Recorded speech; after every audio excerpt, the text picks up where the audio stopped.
ይሁን የፈለገው ነገር ይምጣ። የተፈጠረው ነገር እስካሁን ተፈጥሯል። እኔ በተለይ ግላዊ ስሜቴን ሁሉ ነገር እርግፍ አድርጌ ትቼ እውነታውን አለ መሰለኝ ሁለቱን ነው እንጂ ከዛ ውጭ አላ። ስለዚህ መድረሳችሁ ድረስ አብራችሁ ስለነበራችሁ ከልብ አድርጌ አመሰግናለሁ። አዲስ ናቸው ካላችሁ ሰብስክራይብ እያደርጋችሁ ቤተሰብ መሆናችሁን አትርሱ።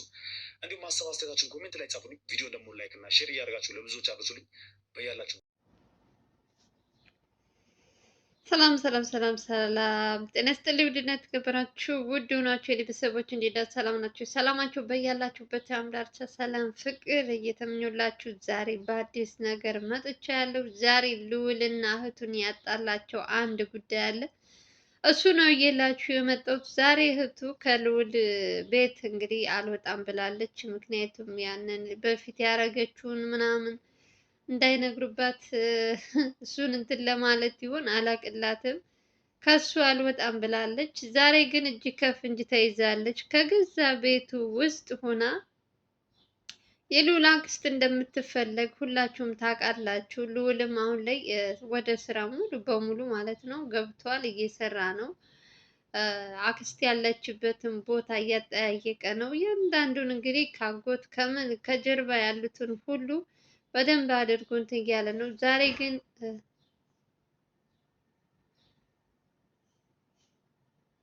እህት የተባለችው ልጅ እጅ ከፍንጅ የተያዘችበት ቀን ነው።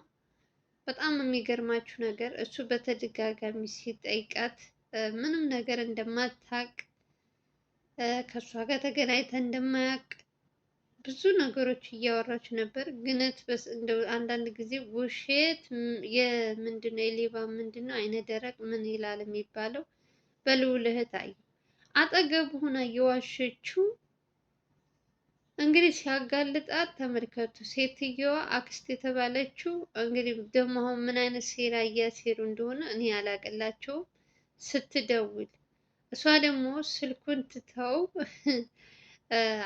ልዑል ክላስ ውስጥ ነበረች። ውሃ አምጪ ነው ምንድን ብያት ነው አለ። ስትሄድ ስልኩ ይጠራል። ልዑል ያነሰዋል ይሄን ስልክ። እንግዲህ የውርዴት የቅሌት ቅሌት ተመልከቱ።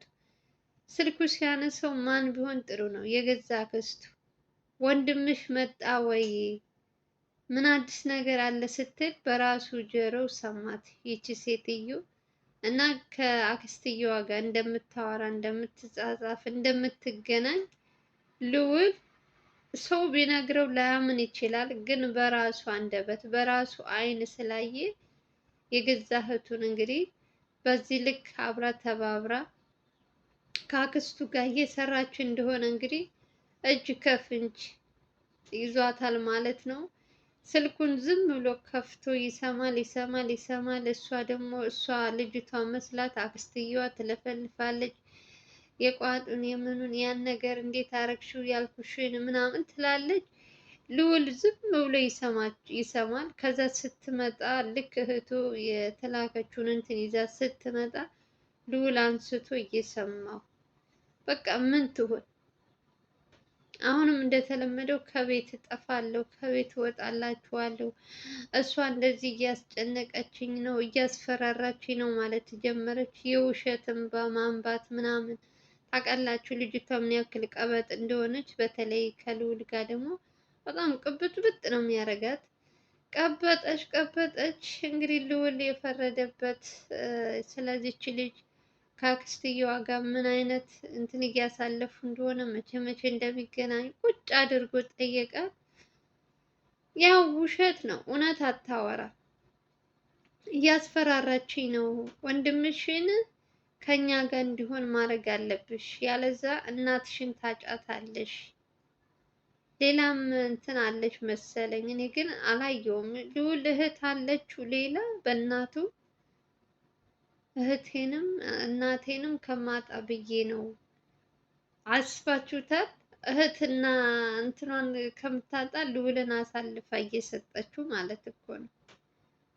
አሁን ድኖ መጥቶ ገና አዲስ ሴራ እያሴሩ ሁለታቸው። እህትየዋ ያው እሷ በእንትን አምኖ አቅርቦ እንደምትፈልገው ነገር ቤቱን ከፍቶላት እንትን ስላለች መቼም እህቴ ትገለኛለች፣ እህቴ እንዲህ ታደርገኛለች ብሎ ሰው አያስብማ። ብዙ ነው የሰው ልጅ እንትኑ አላቅም። እኔ በዚህ ልክ ሰው ሲከፋባችሁ፣ በዚህ ልክ ሰው የሆነ እናንተ በማትፈልጉት መንገድ እንድትሄዱ ሲያደርጋችሁ፣ የዚች ደግሞ ከፋ፣ ትንሽ ከፋ በጣም። ትናንት ተሽሎት ገና ከመምጣቱ ሴትዮዋ አክስት የተባለችው ደግሞ የሆነ የሚነግራት ነገር አለ። ልዑል እንደመጣ ጸበል ጨርሶ እንደመጣ ልዑል ሙሉ በሙሉ ወድ ነገሩ ቪዲዮም እየተለቀቀ ስለሆነ ታያለች። ሰውን ባይነግራት በራሳቸው ቻናል እየለቀቁ ስለሆነ እሱንም አይተም ሊሆን ይችላል። ምን ማለት አላውቅም። ዙሮ ዙሮ ግን ከልዑል እህት ጋር እንደምትደዋወል ራሱ አይቷል። ስልኩንም አንስቶ እንግዲህ ስለ ልዑል እንደሚያወሩ ዝም ብሎ እያዳመጣት ነበረ። እንግዲህ ጉዱ ይሄ ነው። ሌላ ነገ ደግሞ ምን እንደሚሉ አናውቅም። ዛሬ እንደዚህ ነገ ሌላ እያለ እና ዛሬ በጣም ደስ ብሎኛል ልዑል ራሱ ማየቱ።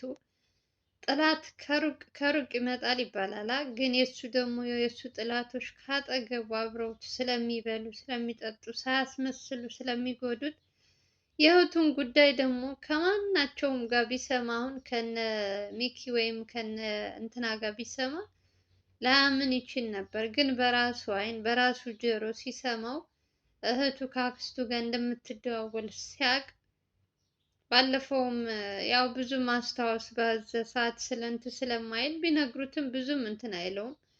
ግን ዛሬ ግን ሲያጋልጣት እሷ መጀመሪያ ምንም ነገር እንደማታውቅ ከእሷ ጋር እንደማይገናኙ እያስመሰለች ነበረ። ልዑል ይቅርታ እንዲያደርግላት እንግዲህ ከሱ ቤት አትወጣም። ከትምህርት ትመጣለች፣ እሱ ጋር ነው። እዛም እንትን ትላለች፣ እሱ ጋር ነው። እናቷ ጋር ትንሽ ተኮራርፈዋል መሰለኝ ባለፈው ጥላ ስለወጣች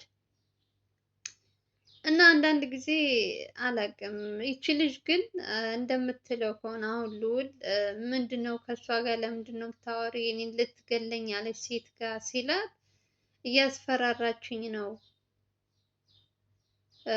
በእናትሽን ታጫታለሽ፣ ሌላም እንትን አላቸው መሰለኝ፣ እኔ ግን አላቃትም፣ እህትሽንም እናትሽንም ታጫለሽ እያለች እያስፈራራችኝ ነው እንጂ አንተን እንትን ለመጉዳት ምን ብዬ አይደለም። በጣም ብልጥ ናት። እንዴት ነው ለልዑል አድርግ የተባለችውን መድኃኒት እየሰጠች አንተን ልጎዳህ ፈልጌ አይደለም ማለት ምን ማለት ነው? ራስ ወዳድነት ግን እንደዚህ አይነት ራስ ወዳድ ሰው አስጠላችሁ? በከፊል ማለት ነው። በየሰከንዱ አዲስ አዲስ ነገር ታመጣለች። ከዛ ደግሞ ስትያዝ ደግሞ በእንባ በውሸት ምናምን ታሳምነዋለች። በአሁኑ ግን ልዑል አላመነባትም። ኦልሬዲ ስልኩን ይዞታል። ልክ ምን አይነት ዘዴ መሰላችሁ? ከእሷ ጋር ሲያወሩ የሆነ ቀጠሮን ቦታ ትቀጣጠርና ከዛ ላይ ልዑል ለመያዝ አክስቱን ማለት ነው። እንግዲህ ይቺ ሾካካ ደግሞ በጎን ሄዳ ሌላ ነገር እንዳትላት በደንብ ጥንቃቄ ማድረግ አለበት። ልዑል አሁን እህቱ ናት ምናምን ብሎ በዚህ ልክ ስትከፋበት ደግሞ ራሱ እያየ እንግዲህ ከራሱ ካልተጠነቀቀ ነገ መልሳ ደግሞ እንደ ባለፈው ካረገችው እኔ ምንም አላዝንም። የእውነቴን ነው እላችሁ። እህቴ ናት እንትኔ ናት ምንም አጎዳኝ የሚባል ነገር የለም። ስልክ ተደውሎ ሴትዮዋን ያለችበት ቦታ ድረስ ልምጣ ላግኝሽ በያት ብሎ እህቱን እንግዲህ በስልክ እንድታወራት አድርጓል። ስልኩ ላውድ ተደርጎ ልዑልም እየሰማ እንግዲህ የተባለችውን እያለች ነው። ይቺ እህት የተባለችው የእህት ጦስ ትሆን እሷ። እንደዚች አይነት እህት እኔ ያላየውም። የሆነት ለወንድሟ ጥላት የሆነች ከሱ እንትን ጋር አብራ እየተባበረች ያለች። ባለፈውም ስለጠፋችበት ነው እንጂ አትመጣም ነበር። እሷ ኦልሬዲ የእሷ ጥፋት የእሷ እንትን እንደሆነ ስለታወቀባት በሕክምና በምንም ሁሉም ነገር ስለታወቀባት ሳይቀድሙ ይልቅደም ብላ ልጆቿን ትታ ምናምን እዛ ቤት የጠፋችው እሷ ጥፋቷን ስለምታውቅ ነው። ይቺ ልጅ ደግሞ የእሷ ተባባሪ ልዑልን ምን ያክል እየጎዳው እንደሆነ ምንም የምታውቅ አይመስለኝም። የእውነቴን ነው የምላችሁ። አንዳንዴ በልጅቷ እንትን ላይ ሆናችሁ ስታዩ በጣም ልጅነት አለባት ወይስ ምንድን ነው ትላላችሁ? እኔ አላቅም። እንደውም ያሁን የመጣው እኮ ዘመን ልጅ በጣም ብልጥ ነው። ከአዋቂ በላይ ነው የሚያስበው። የዚች ደግሞ መነፋለል ምን እንደሚሉት አላቅላት። የእውነት እንዴት ወንድሟ እየሰማች አክስትና አጎቱ እንደጎዱት እያወቀች ከነሱ ጋር መደዋወል ከነሱ ጋር መገናኘት ማለት አሁን አይበለውና ይቺ ልጅ እኮ አሁን ከልዑል ጋር ነው ያለችው። የምትገባው የምትወጣም እሷ ብቻ ናት። አድርጊ ያለቻት ለልዑል ድጋሚ ብታረግበት መቼም ልዑል አሁን በምግብ ወይ በውሃ አድርጋ ብትሰጠው እህቴ ትገለኛለች፣ ትመርዘኛለች ብሎ በፍጹም አያስብም። የተሰጠውን መብላት መጠጣት ነው። ቤት ውስጥ ነው ያለው እና የዚችን ልጅ በደንብ መጠንቀቅ አለባቸው። ከቻሉ ደግሞ ከልዑል ማራቅ፣ ማገዝ ካለበትም በሩቁ ማገዝ። ያው እህቱ ስለሆነች መቼም ክፉም ብትሰራ ምንም አትጥዩም። የገዛ ስጋሽን ክፉ ነው ወይም በደለኛ ነው ብለሽ መተው አትችይም። ስለዚህ ያለው አማራጭ ልዑል በሩቅ አድርጎ እንትን መርዳት ካለበት ራሱ በውጭ ቢያግዛት የተሻለ ነው። አጠገቡ አድርጋ ከምትገለው ማለት ነው።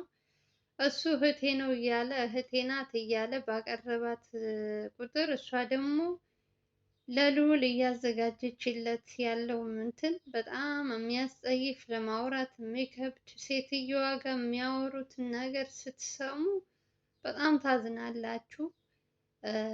አንዳንድ ጊዜ በልዑል ቦታ ሆናችሁ ቁሞ በመሄዱ ደስተኛ ያልሆኑ ሰዎች ምን ያክል ሰዎች እንዳሉ ይቺ በአክስት የተባለችው እንትን ማየት መስማት ትችላላችሁ። እና ሁላቸውም አሁን የሚገቡበት አጥተዋል። ልዑል ያው ስራ እንደተመለሰ ምናምን ካዩ በኋላ ትንሽ ተደናብረዋል። ጥፋታቸው እንኳን ምንም እንኳን እንትን ቢል እነሱ ግን እንደምንም አድርገው ልዑልን ለማሳመን ነበር። ግን ደግሞ በመሀል ደግሞ ሚኪ እና ኤርሚያስ ስለ እሷ ስራ ምን አይነት ሴራ እንደምትሰራ ከጀርባ ከማን ጋር እንደምትተባበር ስለደረሱበት ልዑልን ማሳመን አትችልም። ካሁን በኋላ እንደውም ከዚች ከእህቱ ማራቅ ነው ያለበት። ከቻሉ እዛ ቤት ራሱ እንዳትመጣ ማድረግ ነው ያለባቸው እህቱን። እናቱ ኦልሬዲ እንዳላያት ብላለች። ባለፈው ቤት ትታ ከወጣች በኋላ ምንም አታረግልኝም ከጥላቴ ጋር የተባበረች ልጅን ከምትገልብኝ ብላ እምቢ ብላታለች። ግን ልዑል ደግሞ ያን ሁሉ የተስንትን ያለውን ያለፈውን ነገር ስላላየ እህቴ ብሎ እናቴ ንዴቷ እንትን እስከሚድረስ እኔ ጋ ቆይ ብሎ እንደዚህ አይነት ወንድም ነው እንግዲህ እየተባበረች ያለችው። እሱ ለእሷ ብዙ ነገር ያስባል። እሷ ደግሞ ከጀርባ ሆና ሌላ ሴራ እያሴረች ችግር ውስጥ እየከተተችው ነው። እኔ በጣም ተናድጃለሁ ከምላችሁ በላይ። በተለይ ስልኩን አንስቶ ከአክስትየዋ የምታወራው ነገር እንዴት አረግሽ ያንን ያልኩሽን ነገር ሁሉ ስትለው ልዑል እየሰማ ነው። በጣም በቃ እኔ በሱ እንትን ተሳቀቅኩላችሁ። የእውነቴን ነው የምላችሁ። ሰው በዚህ ልክ ሲከፋባችሁ በዚህ ልክ የገዛ እህታችሁ ደግሞ ከገዛ ጥላታችሁ ጋር ተባብራ ስታዩ ያናድዳል፣ በጣም ያናድዳል። ቀጣይ ደግሞ ልዑል የዚችን አክስት ልጆች የተባሉትን እነሱን እያንዳንዱ እያጣራ ከእናታቸው ጋር ሊገናኙ ወይ በሆነ ነገር እንትን ሲሉ እየተጠባበቀ እነሱ እንግዲህ በእያንዳንዱ ሰከንድ ብዙ ነገሮች አሁን እንኳን ትናንትም አይታችኋል። ከትናንት ወዲያም እንግዲህ በእነ አቤል በእነ እንትና አይታችኋል ምን እየተፈጠረ እንደሆነ። ስለዚህ ይቺ ሴትዮ አሁን በቅርቡ እዚሁ አዲስ አበባ ናት ያለችው። ከነገራችን ላይ የትም አይደለችም። ክፍለ ሀገር ናት ምናምን የሚሉት ሁሉ ነገር ውሸት ነው። እዚሁ ናት ያለችው። አጎት የተባለውን ጉድ ነው አሁን ተባባሪ ስለሆነ እሱን ነው ልዑል እንደምንም አድርጌ አዲስ አበባ አስመጥቼ ሁሉንም ነገር መስማት የምፈልገው ከአጎቴ ነው እያለ ነው። እንግዲህ እግዚአብሔር ያግዘው። ምንም ማለት አልችልም። የእውነት ጥሩ ነገር በሰራ ቁጥር እንደዚህ ሲሆኑበት ልዑል አላቅም። እኔ ምን እንደምላችሁ አላቅም ጋይስ። በጣም ተናድጃለሁ። በእህቱ ልዘን፣ በልዑል ልዘን፣ በአክስቱ ልዘን አላቅም። ድብልቅልቅ ያለ ስሜት ነው እንትን የሚሰማኝ። እንግዲህ እግዚአብሔር ያግዘው ወንድማችን። ሌላ ምንም ማለት አልችልም። ቀጣይ ምን ይፈጠራል የሚለውን ደግሞ አብረን እናያለን። እናንተም በተቻላችሁ አቅም ቪዲዮ ሲለቁ ፕሊስ ላይክ አድርጉ። አብዛኞቻችሁ ገብታችሁ አይታችሁ ዝም ብላችሁ ነው የምትወጡት። ላይክ፣ ሼር፣ ሰብስክራይብ አታረጉ። ሼር ላይክ አድርጉ። በቃ የእውነት ምንም እንትን አይቆጥርባችሁም። አሁን ልዑል ስለመጣ ደግሞ በደንብ ላይክ ማድረግ አለባችሁ፣ ቪዲዮ ቫይራል እንዲወጣ። ለማንኛውም የዛሬው እንግዲህ የእህቱን ጉድ በዚህ ይሄን ይመስላል። በሌላ ቪዲዮ እንገናኛለን። ሀገራችን ኢትዮጵያን ሰላም ፍቅር ያምጣልን እያልን ሁላችሁም ባላችሁበት ሰላማችሁ ቪዚት ትርፍርፍርፍርፍ ይበልልኝ። እኔንም ለምታበረታቱኝ እህቶቼ ወንድሞቼ ከልብ ነው የማመሰግናችሁ። ባላችሁበት ሰላማችሁ ይብዛልኝ። በሌላ ቪዲዮ እንገናኛለን። ባይ ባይ።